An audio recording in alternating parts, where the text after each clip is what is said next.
Tiananmen Square, the centerpiece of modern Beijing.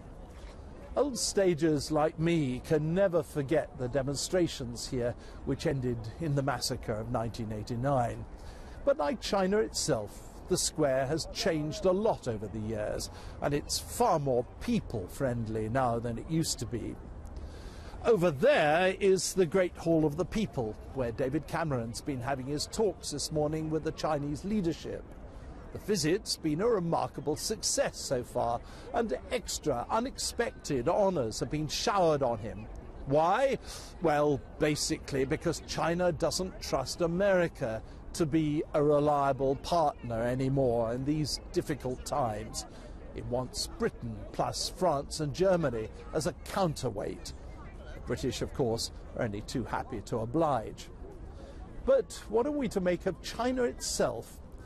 On the one hand, it's closing its labour camps, relaxing the one-child rule.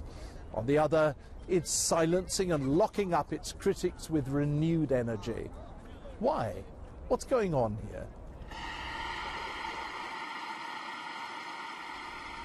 I've really come to love this area. It's called District 798.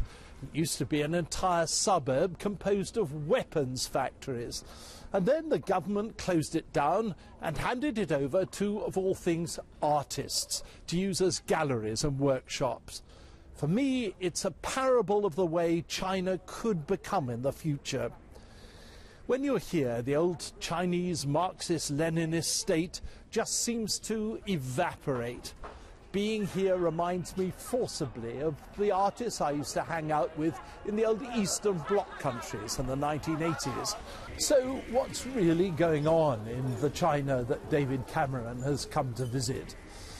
My guess, for what it's worth, is that Xi Jinping is an instinctive liberalizer who understands that you can't really open up business and manufacturing here satisfactorily without giving people much more personal freedom. But the Chinese leadership as a whole is still obsessed with what happened back in 1989, both at Tiananmen Square and with the fall of communism in Eastern Europe. Hence Xi Jinping's juggling act.